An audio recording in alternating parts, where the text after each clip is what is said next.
في اللهجات اليمنية. أخذنا في المقطع الأول كلمات كبيرة، وبحاول أخذ لكم أكبر كم من الكلمات في هذا المقطع. طيب، نقول الجبا يعني السطوح أو السقف. البقعة بقعة، هذه بقعتي حقي والله ما حد يشيلها، يعني مكاني. أداة، هات أداتي يعني ثيابي. تتان يعني تنبات. المطراق يعني الملطام. الدالة مطراق يعني كف. صومعة مئذنة. الجولبة أو الجولبة يعني اليمامة. فإيش عندنا هنا؟ طيب إيش عندنا؟ القاع. قاع يعني الأرض. اجلس في القاع، يعني نقول لك هنا اجلس في القاع يعني اجلس على الأرض. مع لا. يعو يعني لما واحد يفتجع أو يتفاجأ يقول يعو يا عيبة. شوعة يعني قبيح. دلحينة يعني الآن. دلحينة. صلية جهتي. تيه يعني هذا. ضاك أو ذيك يعني ذاك. برطمة، مالك مبرطم يعني مكشر أو وجهك عابس كذا. إسكاف ممكن يعني معناها ممكن إسكاف كبترة ممكن أشوفه. يسكي بتعزي.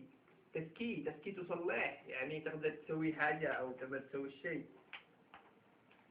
طيب تخطبوا هي طباخ يعني سرع كوكلي.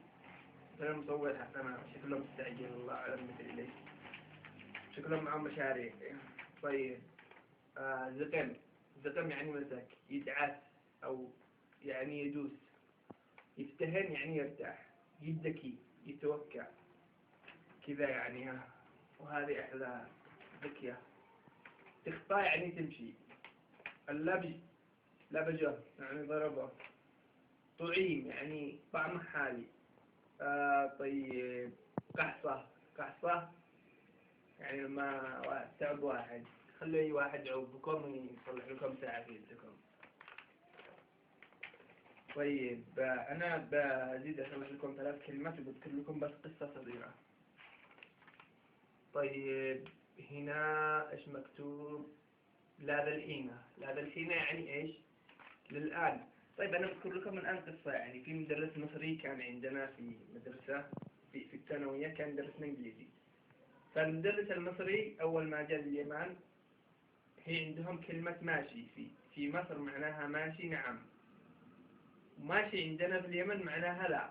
في تناقض كبير يعني. راح لعند واحد معه بيت عشان يستأجر منه البيت. فالأستاذ المصري بيقول للشخص اليمني هذا بستأجر منك البيت. المصري قال بيدفع 20,000 ريال. اليمني يقول له ماشي عندنا يعني لا. والمصري فكرها يعني ماشي نعم. فراح المصري جاب العفش حقه ويشتي نزله يدخل البيت. قال له صاحب البيت ايش فيك يعني بتدفع 30,000 ريال؟ قال له يا عمي فيك ايه؟ مش انت من شوية بتقول ماشي والآن بتقول 30,000 ريال ليه؟ المهم يعني كانوا بيتضاربوا. في الأخير اتضح إنه بس خلاف في كلمة ماشي. يعني بعد ما فهمنا الأستاذ المصري إنه ماشي هذه في اليمني معناها لا، يعني جالس يضحك. قال أمال عندنا ماشي يعني ماشي من ماشي يعني أيوة.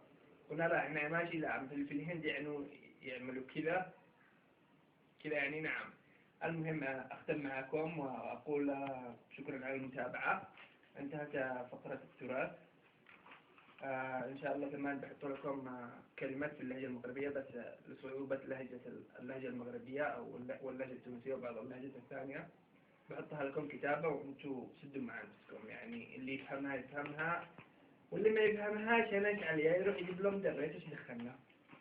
See you.